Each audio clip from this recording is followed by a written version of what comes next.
My profession is a psychic, and one of the things that I do as part of that is being a sensitive and sensing ghosts. I'm not feeling anything, I'm not being touched by anything, I'm not sensing anything. I've been touched by a lot of entities ever since I started when I was 12, and I just follow where they go. I want to know a little bit more about them and try to educate people that they're not there to hurt you. He's touching my arm. It's freezing. It's going up my arms. In order to do this work, of course I need to be clairvoyant, of course I need to be clairaudient, of course I need to be clairsentient, and I am. And do I rely on these? Absolutely not.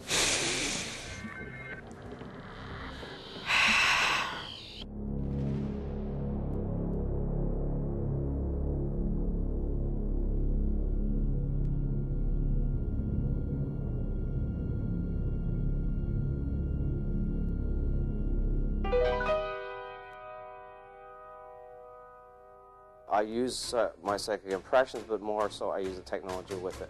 Well, I'm a medium, but I'm not like a full gateway.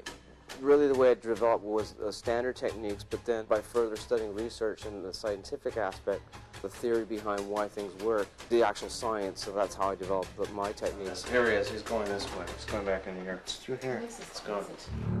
We're just going to take a few shots to see if we can get anything on digital camera, perhaps orbs or something like that. Normally our team consists of Stephanie, myself, and our two psychics, Michelle and Kate. One thing we might expect to see is actually all this equipment here going wonky. There's no doubt that there is a ton of negative energy.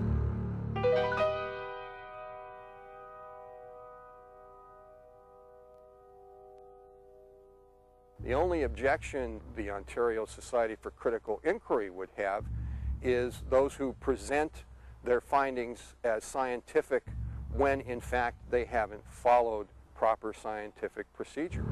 My purpose for being here is to observe the ghost hunters in their efforts to measure the anomalies. We've caught the man, the Japanese man who killed himself in the room, coming through the wall with a black light. He was attracted you could actually see that before you took the picture?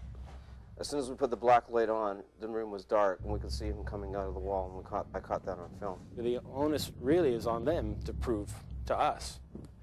It's not to us to disprove them.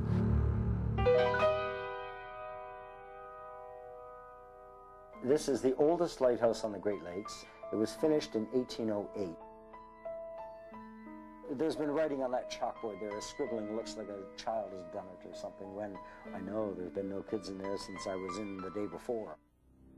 Well, there's a few locations in here that are known for hauntings. There's a wall where the word murder appeared during the renovations in the 80s.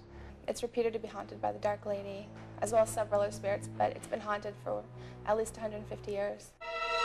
What happened here is earlier reports is a Chinese gentleman killed himself. And then the other main ghost is in the front room here, who's the Indian chief. I woke up, it sounded like someone was talking in my ear, and I got up and turned on the light for a minute, and there wasn't anything there that I could visually see. Kate, my girlfriend, who owns the house, actually won't stay here tonight. Hermitage is old ruins from a 19th century mansion. There was a servant named William Black. He went in the back carriage house, hung himself from the rafters. It's not like where we just were. This is completely different. Should I hide in the car? Is that what you're telling me? I'm going to hide in the car. Okay, I'm not going if she's not going.